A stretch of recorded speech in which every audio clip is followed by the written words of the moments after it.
د کوس نه د ویښتانو ورکولو طریقه. سلام ګران لیدونکو، هیله ده چې روغ جوړ او د صحت جامې وفردن وي.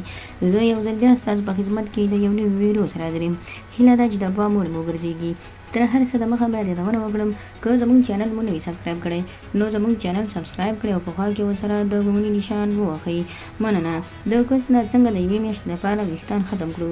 اکثره داسې خلک شته چې نارینه او مردانه یعنې او زنانه دواړه. د دې لپاره دوی کولی شي څنګه د یوې میاشتې لپاره ویښتان د بدن څخه ختم او لرې کړي. که غواړئ چې تاسو په دې مطلب ځان پوه کړئ، د ویډیو تر اخره راسره اوسئ. مننه. هغه خلک چې د میرمنې یا هم د خپل ځان د بدن د ویښتانو د ختمولو لپاره ډېرې هڅې او کوشش کوي، د دې لپاره چې بدن یې پاک سوتره او ښه ښکلی ښکاره شي، نو اکثره داسې بازار نه داسې کرمونه او داسې ټبلیټونه او داسې شیان راوړي چې دوی باید دغه بدن پرې سپین او ښکلی ښایسته کړي. د دې لپاره دوی اکثره سهوه کېږي او په غلطو او نورو لارو باندې. مطلب دا چې دوی کله بازار ته لاړ شي نو بازار نه غلط کرمونه راوړي او له دې سره بیا د بدن ټول ویښتان هم لرې شي، خو بدن یې ورسره تورېږي. د دې پر ځای چې په کور کې نسخه جوړه کړئ، بدن مو سپین او ښکلی پاتې شي، کولی شئ نسخه په دې طریقه جوړه کړئ.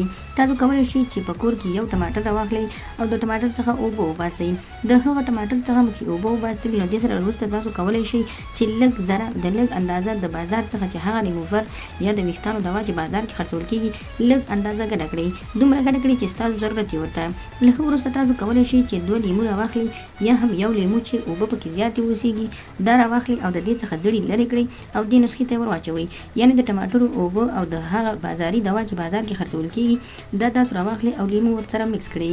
د دې نه وروسته تاسو کولی شئ چې دا ښه مکس کړئ.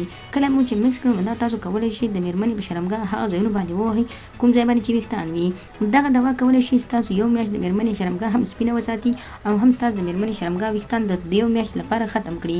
نو خدای دې وکړي ملګرو چې زموږ د ویډیو څخه تاسو غلط مطلب وانخلئ، زموږ ویډیو لایک کړئ، شیر کړئ او زموږ چینل هم سبسکرایب کړئ. مننه.